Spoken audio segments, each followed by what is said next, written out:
Mademoiselle Ursula Sarr, bonsoir. Bonsoir, monsieur. Merci de nous avoir fait ce privilège-là de venir à nous. Vous allez bien vouloir vous présenter. Je réponds au nom de Dumchosa Ursula Dorian. Je suis une jeune Camerounaise passionnée des questions liées à l'environnement et de façon particulière au changement climatique.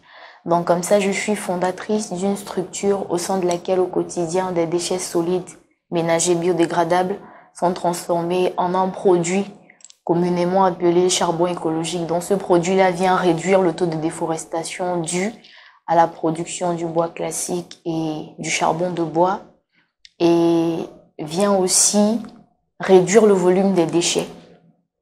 Donc voilà, c'est ce que nous faisons au quotidien du côté du Cameroun.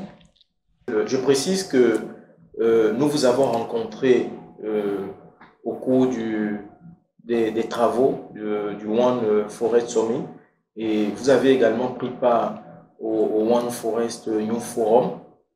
Et pouvez-vous nous dire comment est-ce que vous avez été informé de ces événements et qu'est-ce qui a motivé votre désir de participer à cet événement et comment vous y êtes arrivé? Est-ce que vous avez bénéficié d'un financement?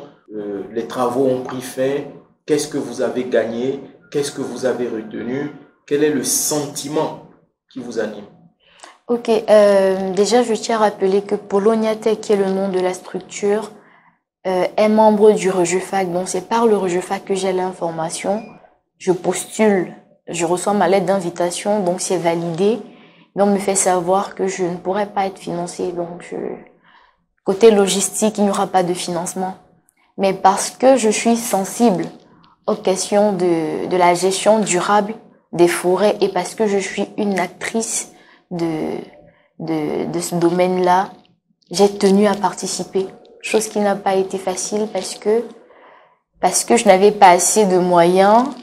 Il a fallu que je prenne la route et je n'avais pas la bonne information parce qu'avant de quitter le pays, on m'a fait savoir que le voyage c'était 12 heures de temps, mais j'ai dû faire 3 jours en route. Bon, j'ai pratiquement fait 3 jours en route, chose qui n'a pas été facile du tout. Mais Dieu merci, je suis arrivée, bon, avec un peu de retard naturellement. J'ai suivi les travaux et bon, c'est vrai que la question de financement n'a pas vraiment été abordée parce que j'ai voulu profiter de ma présence pour présenter, pour mettre sur la table ma situation parce que je ne suis pas la seule. Il y a beaucoup de Camerounais qui ont reçu la lettre d'invitation mais qui n'ont pas pu se déplacer. Donc ils se sont découragés parce qu'il n'y avait pas de financement. Or, pour ceux qui sont vraiment acteurs de ce domaine-là, parce que non seulement je suis passionnée de ces questions-là, mais je travaille au quotidien pour ça. Parce que le charbon que nous produisons, c'est pour réduire le taux de déforestation. Et ici, nous sommes en train de parler de la gestion durable des forêts. Donc, je suis vraiment concernée, mais il n'y a pas eu de financement. J'aurais bien voulu qu'on aborde ce sujet-là. Bon, j'espère que pour les prochaines fois, ça pourra être résolu. Oui, je crois que vous avez voulu aller jusqu'au bout. Oui. Cela est à saluer. Vous êtes une femme et vous avez tenu à quand même venir. Est-ce que le sacrifice que vous avez fait en valait le coup? Puisque nous sommes arrivés au terme, vous êtes arrivé au terme de ces événements-là. Est-ce que ce sacrifice valait le coup? Je dirais que ça valait le coup que je vienne parce que, comme je l'ai dit tantôt, malgré le retard, j'ai pu participer aux travaux. Les travaux se sont très bien passés. On a abordé de très bonnes questions, surtout parlant des négociations sur le climat parce que je suis par ailleurs élève négociatrice sur le climat pour le compte du Cameroun. Donc, on a abordé beaucoup de sujets par rapport à la négociation sur le climat et le One Forest Summit m'a permis de faire la rencontre de beaucoup de personnalités aussi avec qui j'ai échangé. J'ai fait part de la structure et autres. Et je vous ai connu vous aussi. Donc voilà, je pense que ça valait le coup. Ça valait le coup que je sois là. Vous avez dit tout à l'heure que la question du financement n'a pas été abordée. Je pense que beaucoup de jeunes comme vous ont abordé la question du financement. Certainement que ces questions n'ont pas été abordées sur le plan que vous aurez souhaité. Et je crois qu'au terme de ces travaux, au terme de ces assises, Madame le secrétaire d'État chargée de la francophonie, du développement et des partenariats internationaux de la République française a annoncé la mise à disposition d'un fonds de 1 million d'euros, je crois. Oui. Et je crois qu'il y a eu également d'autres promesses qui ont été faites. Donc, nous espérons que cela pourra certainement permettre à ce que des moments de ce genre se perpétuent. Et est-ce que vous avez quand même un espoir que cette promesse qui a été faite sera non seulement tenue et que vous pourrez peut-être en bénéficier? Oui, je dirais même que j'ai la ferme conviction que ces promesses seront tenues parce que au Cameroun, lorsqu'on recevait le président français Emmanuel Macron au Cameroun, il nous a fait des promesses par rapport à la participation des jeunes à la COP en Égypte et cela a été fait. Bon, je me dis que de par cet exemple-là, les promesses qui ont été faites au One Forest Summit pourront être réalisées. Les promesses qui ont été faites par la République française seront tenues. Cela m'amène à vous poser une question. Quel est le sentiment qui vous a animé lorsque vous avez vu le président Emmanuel Macron recevoir les jeunes pour le sommet France-Afrique, qui a l'habitude de regrouper rien que des chefs d'État africains et le président français? Le dernier sommet France-Afrique, c'était avec des jeunes du continent africain. Je ne pense pas qu'un chef d'État africain ait déjà réuni autant de jeunes. Et le président Macron a eu quand même ce courage-là, il faut l'avouer. Ouais. Il a eu ce courage et ça n'a pas été facile. Je me rappelle de ces moments. Les jeunes Africains ne sont pas allés par 4 chemins, mais ils ne s'étaient pas emportés, je crois. Je voudrais savoir qu'est-ce que cela vous inspire concrètement. Je ne sais pas si je vais dire que c'était surprenant parce que c'était une première fois. On sait qu'on a eu l'habitude de voir la parole des Européens comme une parole paternaliste. Et là maintenant, de les voir arriver et dire que non, on ne veut plus de discours paternalistes. Maintenant, ce qu'on veut, c'est partenariat. Nous ne sommes plus en train de dire que nous sommes au-dessus de vous. Nous sommes en train de dire qu'on peut être partenaire. Et je me dis que c'est ce que l'Afrique attendait depuis bien longtemps, qu'on soit partenaire. Et ce qui m'a le plus touché ce jour-là, c'est lorsqu'il a pris la parole, le président Macron, et il a demandé pardon pour les ancêtres parce qu'il a dit qu'il n'était pas né à l'époque de la colonisation, mais il constate que les Noirs ont encore cette cicatrice-là en eux. Et à chaque fois qu'il rencontre des Européens, il repense à ça et on a l'impression qu'ils en veulent aux Européens. Donc là, il a demandé pardon et il a espéré, il a demandé à ce qu'on essaye d'oublier cette partie-là et qu'on revienne sur de nouvelles bases. Bon, que cette fois-ci, qu'on soit partenaire. Donc là, c'était quelque chose de nouveau et c'est quelque chose qu'on a beaucoup apprécié aussi. Et lorsqu'il a fait des promesses, c'est vrai que sur le champ, on n'y croyait pas. Mais lorsque les promesses ont été réalisées, ça a fait plaisir de savoir que il y a un sommet au Gabon et qu'il sera là. Mais ça donne confiance, sachant que c'est pas la première fois qu'il est là. La première fois, il y a eu des résultats. Pourquoi ne pas être là la deuxième fois? Donc voilà. D'accord. Je souhaiterais aborder un autre aspect avec vous. Vous avez dit tout à l'heure que vous avez eu des contacts, vous avez rencontré des personnes. Est-ce que parmi les jeunes des autres pays, il y a eu des facilités de contact? Est-ce que vous trouvez qu'il y a vraiment la solidarité entre les jeunes du continent africain? Je peux dire que nous sommes solidaires, juste que on ne sait pas comment être plus solidaire parce que aujourd'hui, on était avec Madame Grace, je ne sais pas si vous la connaissez. Elle a pris un exemple. Elle a dit voilà, ce qui ne va pas entre nous, même lorsqu'on recherche les fonds et qu'on ne les a pas, c'est parce que chacun travaille de son côté. Pas parce qu'il n'aime pas son frère, mais peut-être parce qu'il ne sait pas que vraiment pour que ça marche, il faille qu'il se mette avec les autres. C'est là qu'elle a pris un exemple. Elle a dit, voilà, il y a un restaurant. On dit, pour entrer dans ce restaurant, il faut avoir 25 000. Et chacune de nous, parce que c'est entre nous les femmes, chacune de nous a moins de, je sais pas, a moins de 10 000 francs. Si on se met ensemble, on réunit tout ce qu'on a, on pourra avoir accès au restaurant. Mais si chacune va rester de son côté, on n'aura pas accès au restaurant. Donc, pour dire que c'est cette vision-là qu'il faille qu'on essaye de mettre dans nos têtes.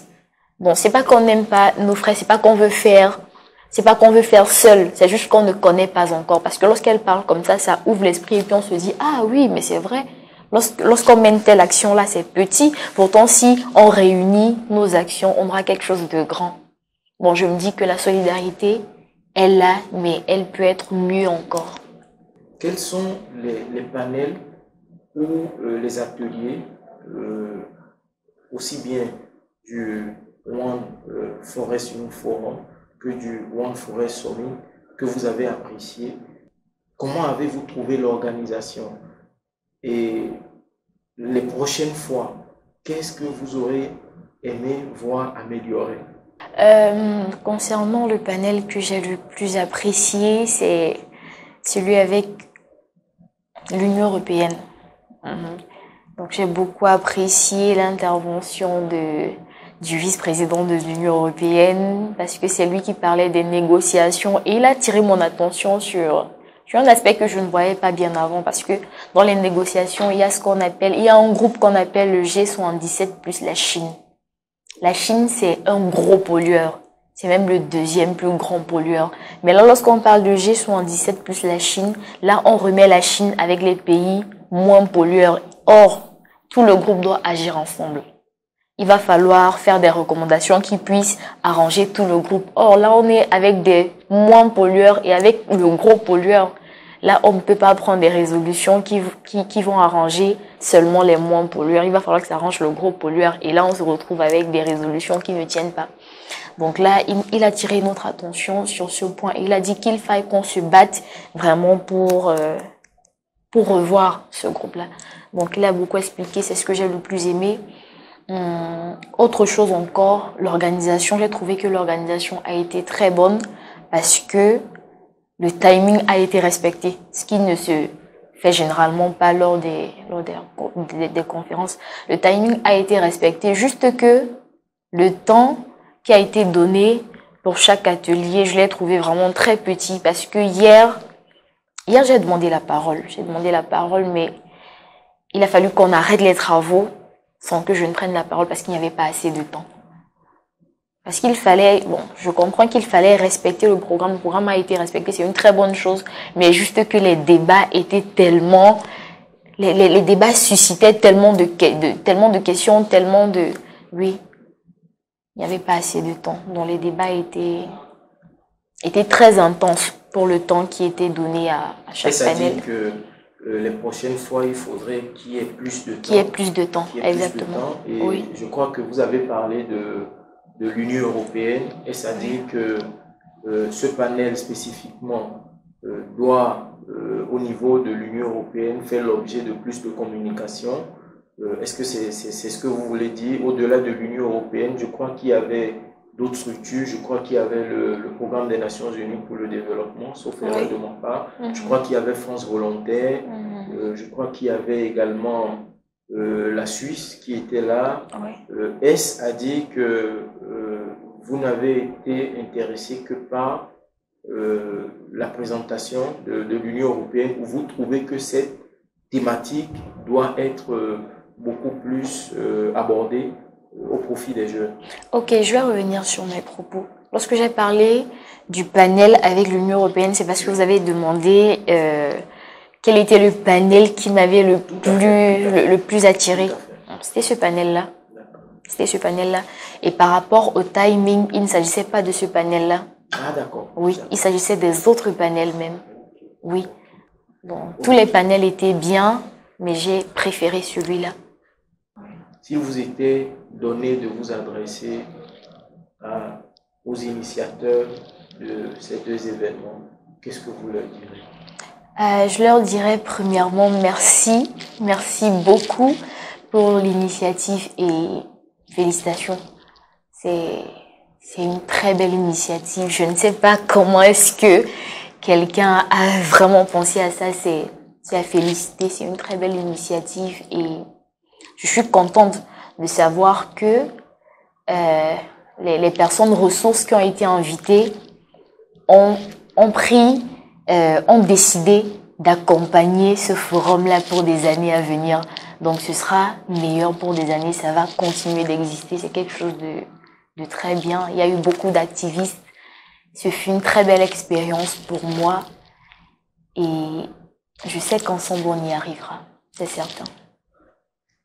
Et s'il vous était également donné de vous adresser aux opérateurs économiques, de vous adresser aux banques, aux institutions de microfinance, qu'est-ce que vous leur direz? Moi, ce que je pourrais leur dire, c'est de savoir que si l'environnement dans lequel on vit n'est pas bon, alors nous aussi, nous n'allons pas bien vivre. Ce qui fait en sorte que pour des financements, j'aimerais vraiment qu'on puisse se tourner vers des initiatives comme celle-ci. Parce qu'il y a eu beaucoup de jeunes, comme je l'ai dit tout à l'heure, il y a eu beaucoup de Camerounais que j'ai laissés. J'ai voyagé seule. C'est vrai qu'il y avait mes 2 sœurs camerounaises déjà sur place, mais le reste de jeunes de la même délégation s'est découragé. Donc j'ai été la seule. Est-ce qu'il n'y avait pas la possibilité qu'ils puissent participer en vidéoconférence où il y avait des problèmes de connexion aussi qui pourraient se poser là-bas? Oui, c'est vrai que la participation présentielle a quelque chose de particulier et toujours celle qui est souhaitable. Oui, la participation en ligne était possible. Juste que c'était pas partout. Ah, d'accord. C'était pas partout. Il y a eu des panels que j'ai bien observés et bon, peut-être que j'avais pas bien vu, mais je sentais que la participation en ligne n'était pas évidente. Donc moi, ce que je pourrais dire aux opérateurs économiques, c'est vraiment de soutenir ce genre d'initiative, de vraiment soutenir, parce qu'il y a beaucoup de jeunes comme moi qui désirent vraiment participer à ce genre d'événements, mais n'ont pas assez de moyens. Donc, je me suis beaucoup battue pour être là. Ça n'a pas été facile. Pas du tout. Ça a été très compliqué le voyage. Donc. Et vous repartez avec beaucoup d'actifs? Ah, beaucoup. Donc je ne regrette pas ce voyage-là. Je ne le regrette pas. Peut-être même que votre adresse vous permettra de bénéficier certainement de soutien, de bonne volonté, de soutien peut-être d'opérateurs économiques, de soutien d'institutions de microfinance.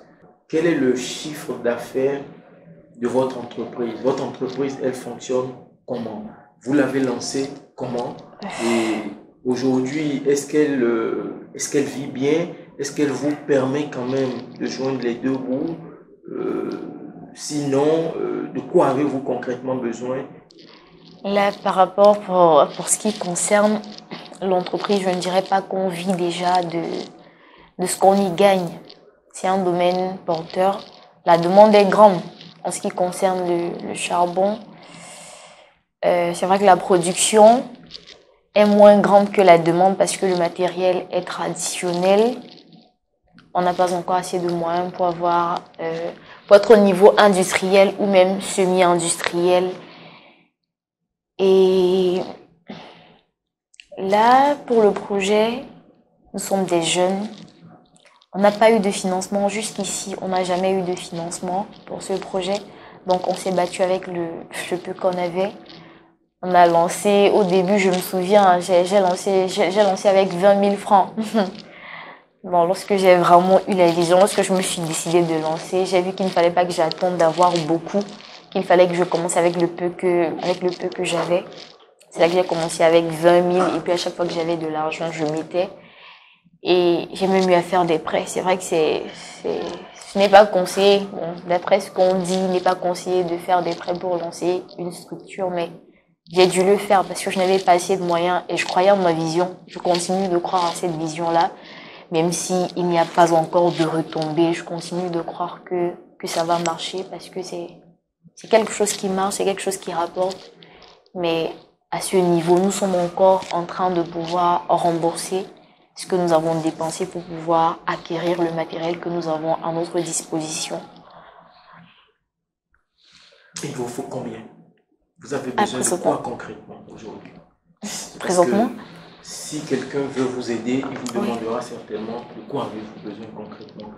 Si vous avez besoin de combien concrètement aujourd'hui et vous avez besoin de quoi particulièrement et précisément pour présentement, joindre les deux bouts, pour pouvoir faire vivre cette entreprise et qu'elle puisse également recruter d'autres jeunes, qu'elle puisse également permettre à d'autres jeunes de sortir de leur situation de chômage ou de manque d'emploi. Ok. Déjà, il y a la partie matérielle et puis il y a la partie main-d'œuvre aussi.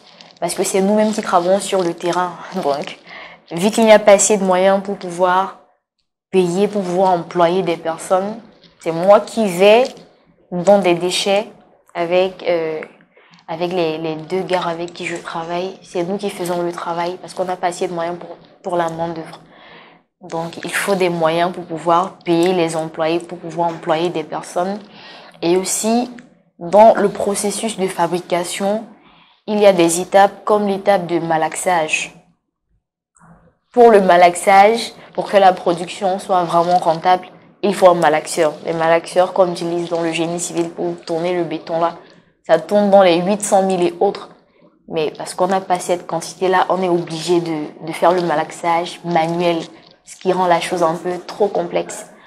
Donc je dirais que c'est à ce niveau-là qu'on a besoin de soutien, quitter vraiment du matériel traditionnel pour le matériel industriel, afin que la production soit plus rentable et aussi avoir un peu de moyens pour pouvoir employer des personnes, ce qui va créer des emplois et aussi la production sera grande parce qu'il faut dire que ce charbon est très prisé, il est apprécié. Il faut dire qu'il est 2 fois moins cher que le charbon de bois, il ne pollue pas. Donc, il a tous ces avantages-là, juste que la production est moins grande que la demande. Donc, voilà le souci. Donc, aujourd'hui, concrètement, vous avez besoin de 800 000 francs. Ah non, pas juste du malaxeur, là, c'était juste un exemple. Disons, parce que là, il va falloir parler aussi de la main-d'œuvre. Ça dépend du nombre de personnes qu'il va falloir recruter pour payer. Donc, voilà, je dirais présentement que... Au cours des deux événements, du One Forest New Forum et du One Forest Summit, il a été question de la formation. Il a été question de ce que les jeunes manquent de formation, de ce que les jeunes ne sont pas soutenus, ne sont pas accompagnés dans les différents processus d'autonomisation. Ou que ces processus ou les opportunités qui existent sont très moindres. Je vous ai demandé de savoir de quoi avez-vous besoin, quel est votre type de financement. Est-ce qu'avant de lancer votre entreprise, vous avez pu bénéficier d'une formation, vous avez pu faire un plan d'affaires, si je peux m'exprimer ainsi, un business plan? Concernant la formation, là c'est très compliqué parce que nous sommes allés vers un particulier qui nous a demandé beaucoup d'argent. Donc on a commencé avec la formation, on a commencé avec la rédaction du business plan, mais il a fallu qu'à un moment on laisse tomber pour le faire nous-mêmes. D'accord. Le business plan devait vous revenir excessivement cher. Très cher, parce que la dame qui a décidé de le faire devait au même moment aussi nous former dans l'entrepreneuriat et nous aider aussi dans la rédaction du business parce que c'est son domaine. D'accord. Il n'y avait pas de possibilité de bénéficier de formations gratuites, il n'y avait pas de possibilité d'avoir des opportunités qui permettraient que l'on vous fasse un business plan gratuitement. Jusqu'ici, je n'en ai pas eu. Je n'en ai pas eu. Peut-être que j'ai pas eu l'information, mais jusqu'ici, je n'en ai pas eu. D'accord. Je n'en ai pas eu. Je n'en ai pas eu. D'accord. Merci Ursula d'avoir bien voulu répondre à nos questions, d'avoir bien voulu être avec nous. Mesdames, Mesdemoiselles et Messieurs, merci de nous avoir suivis. Je voudrais préciser que nous avons rencontré Ursula dans le cadre du One Forest New Forum et du One Forest Summit. Et nous nous sommes approchés d'elle pour savoir de quel pays elle venait. Nous nous sommes un peu intéressés à elle puisque le laboratoire de recherche et d'action diplomatique travaille avec les jeunes de partout, du continent africain, de la diaspora africaine. Donc, dans le cadre de cet événement, nous avons bien voulu réaliser un certain nombre d'enquêtes. C'est ainsi que nous nous sommes rapprochés d'elle et sa situation nous a un peu touchés. Nous avons bien voulu nous entretenir avec elle et profiter pour demander à ce que les bonnes volontés ou des organisations ou des structures qui pourraient lui apporter un plus, que ce soit en formation, que ce soit un appui financier, un don, que vous puissiez vraiment vous manifester. Nous savons qu'il y a pas mal de bonnes volontés, pas mal de structures qui accompagnent les jeunes. Former un jeune, c'est régler un problème crucial, c'est permettre à ce jeune-là de s'épanouir, de ne pas prendre des voies qui feront en sorte que la société se retrouve en situation délicate, en situation complexe. Mesdames, Mesdemoiselles et Messieurs, je vais laisser l'opportunité à Ursula de donner un contact par lequel les bonnes volontés ou les structures qui pourraient l'accompagner à améliorer, non seulement à renforcer ses compétences et à améliorer également ses finances pour pouvoir tenir ce projet qu'elle a mis en place, ce projet environnemental, je précise, qu'elle a mis en place dans le but de subvenir à ses besoins. Ursula, vous avez la parole. Ok, merci beaucoup et merci pour l'honneur accordé. Donc voilà, je suis résidente à Douala et je réponds au plus 237, c'est l'indicatif du Cameroun. Plus 237, le 695 09 99 31. Merci beaucoup. C'est nous qui vous remercions d'avoir fait le déplacement de Libreville. Nous avons été très heureux d'échanger avec vous et nous espérons que vous bénéficierez, vous aurez l'opportunité de bénéficier d'un certain nombre de privilèges qui vous permettront de faire la fierté de votre nation et pourquoi pas du continent africain. Merci mesdames, mesdemoiselles et messieurs.